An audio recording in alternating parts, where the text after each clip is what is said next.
I just want to talk a little bit about the Dallas Cowboys organization and how it trickles from the top down, from Jerry Jones to Stephen Jones to the coaching staff to the players on the field. So it's kind of like a scary movie, and you see this family move into a beautiful old restored house, and maybe they had a cheaper budget. Maybe their budget was 150 grand, and it looks like a $500,000 house, and they wonder how they got a house that beautiful so cheap. And then they learn that the family that owned it before them passed away mysteriously. And then maybe they start seeing some ghosts in the hall. And then they learn that the family before them and the family before them passed away too. That's why the house was cheap, because it's haunted. Nobody wanted anything to do with it, and that's the Cowboys organization in just a nutshell. We're an accident waiting to happen, guys, and it trickles from the top down. The whole thing just has a stench to it, the whole organization right now. And typically this is where you just hit the reset button, and that's what the team needs to do. But we can't, because the owner is the GM, and he's not going to fire himself. And that's what sucks, and that's what's so frustrating as a Dallas Cowboys fan. Listen, I love Jerry Jones the person. I think he's a great guy. I like what he tries to do, but he's just not a football guy, right? And we thought Stephen Jones may be a little better, and he may be worse. He's just kind of the cheap version of Jerry. But we're going to talk a little bit about what I guess you could call that a football game last night. I say last night. This is right after the game, but I'm posting it the next day. Anyways, from the get-go, we kind of had the right game plan. I told y'all the path to victory against the Arizona Cardinals, we just couldn't execute it. And I also told y'all I didn't think we were going to win, and I don't want to be the guy that sit here and say, I told you so, but at the same time, told you so. We're just not very good. Listen, I wanted us to win. I love the Dallas Cowboys, and I'm still going to continue to support the team, but if I didn't like us, I wanted to sit through that whole entire game because it was atrocious. And it's been like that for a majority of the season so far. But anyways, like I was saying with our game plan, we had to be able to run the ball against the Cardinals and control the clock and keep the defense off the field. First reason is because they're not great against the run, and because they're really good against the pass. I said that, even though I expect Andy Dalton to do okay, that he could make a couple mistakes and just look a little bit rusty, and I think I was spot on. He turned the ball over twice. It was just a little rusty. One of the turnovers I don't even think was on him, but we can all agree that he didn't play a great game. But I also want to point out that he wasn't really the problem, in my opinion. Now, he definitely proved that he's no Dak Prescott, but we'll get into that a little later. So we weren't able to run the ball, and not only that, but Zeke turned the ball over twice, and there's just no excuses for it. He was in his own head. What do you even say? I got my Feed Zeke shirt. I thought that was kind of an oxymoron.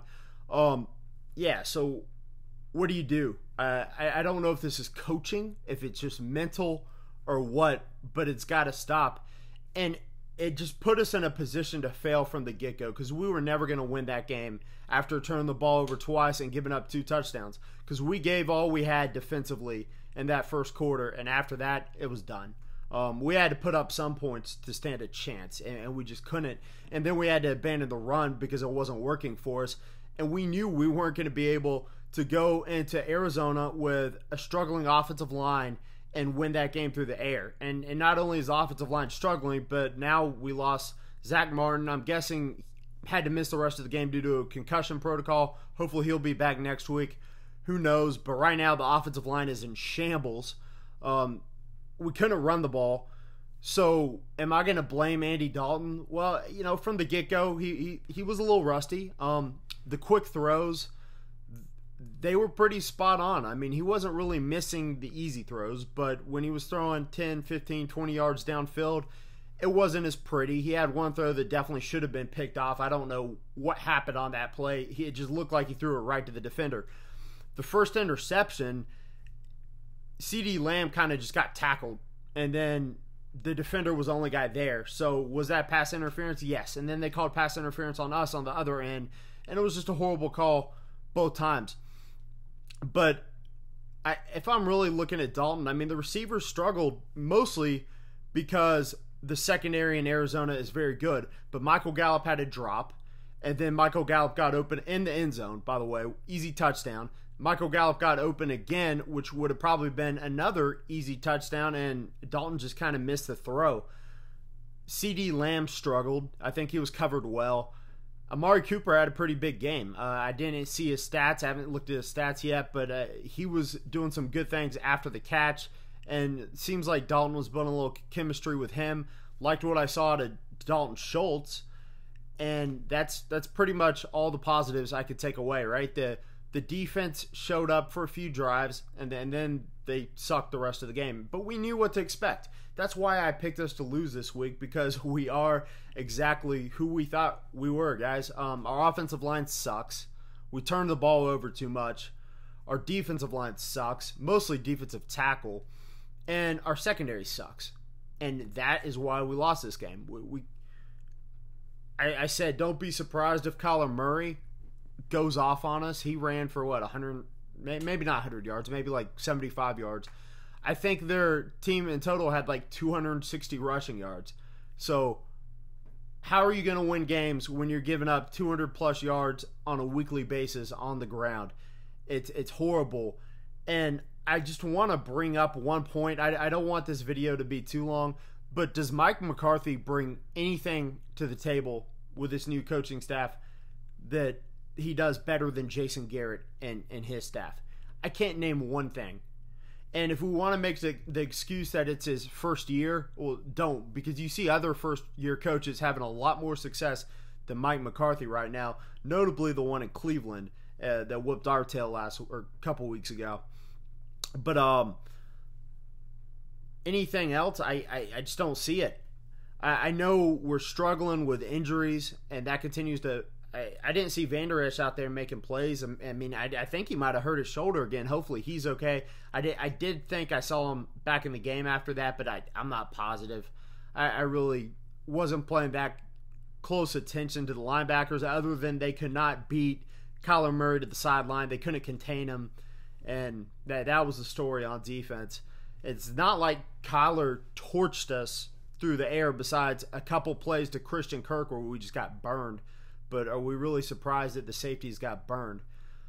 At the same time, man, there were some seasons when Jason Garrett had a lot of injuries and we didn't have the greatest team, but man, we looked a lot more disciplined than we do now. So I'm getting to the point in the season where I'm thinking maybe Jason Garrett was a little bit better of a coach than Mike McCarthy. I'm not telling you Jason Garrett was great, but I'm not seeing that McCarthy's teams are doing anything better than Garrett. I'm seeing things get worse than Garrett's worst. We're turning the ball over more, and everything that was going bad under Garrett, it just seems amplified now under Mike McCarthy. So, man, how bad are things going to get? Does he make it through the season? Probably, I guess so.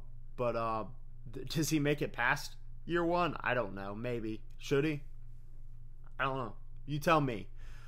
Should Jerry Jones make it through the season? Probably not. GM Jerry Jones should be fired tomorrow, but we know it's not going to happen.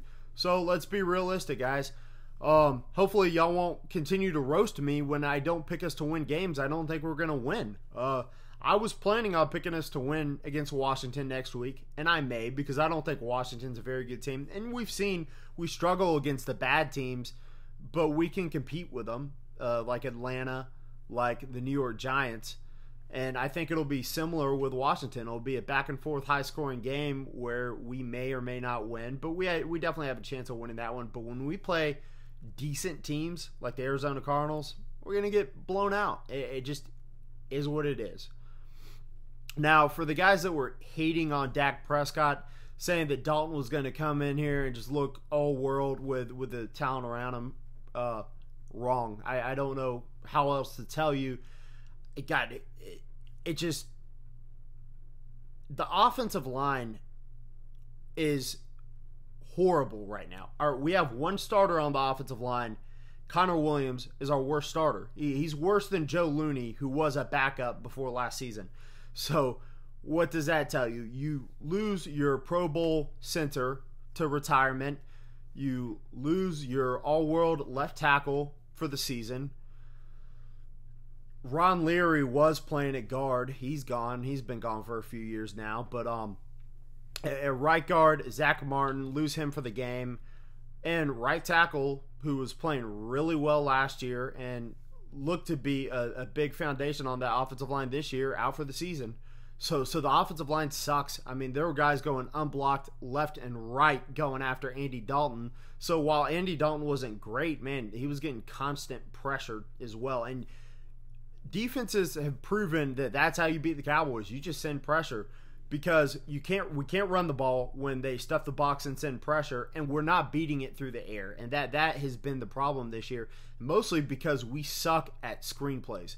And I'm going to blame Kellen Moore for this. He just draws up the worst screenplays. We don't have any pre-snap motion when blitzes are coming, no misdirection. It's always just a little screen to the running back, or it's one of those little bubble screens to the receiver, and it was getting blown up the whole game, and we kept going to it. So I'm starting to lose a little bit faith in Kellen Moore as a play caller, to be completely honest.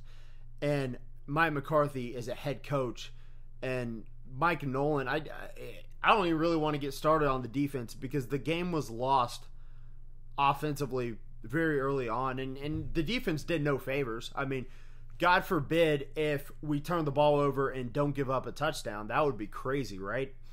It would be almost unheard of. And if the other team turned the ball over, that would be insane. And what if we got a touchdown off of a turnover? I guess it only happens against bad teams like the Giants. So moving forward, we'll try and keep a positive attitude. I don't think we're gonna lose out the rest of the season, although we're certainly bad enough where we could.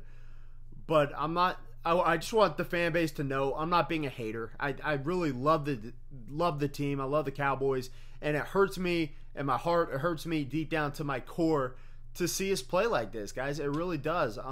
I do not want to be the YouTuber that comes up talking how bad his team sucks, how bad management sucks, how bad the players suck, how bad coaching sucks, and just be the guy that trashes. That's not what I want to be. But I do want to be honest, and I honestly did not feel good about this week, and I still hyped us up a little too much. I think my guess on Fan to Fan on Sunday was 38-42, and we didn't come close. We put up 10 points. So, guys, do me a favor. Stay with me. Make sure you smash that subscribe button for some more daily Dallas Cowboys content. We'll talk a little bit more about this game. I do think Andy Dalton looked sharp when he was getting the ball out quick, and that was something we scouted him, right? We were talking about this earlier in the week, and my video about Dalton was when he gets rid of the ball quick and has a clean pocket and guys get open, he's very accurate. But when he holds onto the ball, bad things happen. When pressure's coming, bad things happen. And throwing the ball downfield when he has a clean pocket, it's hit or miss. Made some throws last week, missed a couple throws this week. And so there was some good, some bad, and definitely some ugly with him. That's going to do it for today, guys. Let's hope it gets better moving forward. I don't have too much confidence in that, but I'm out. Peace!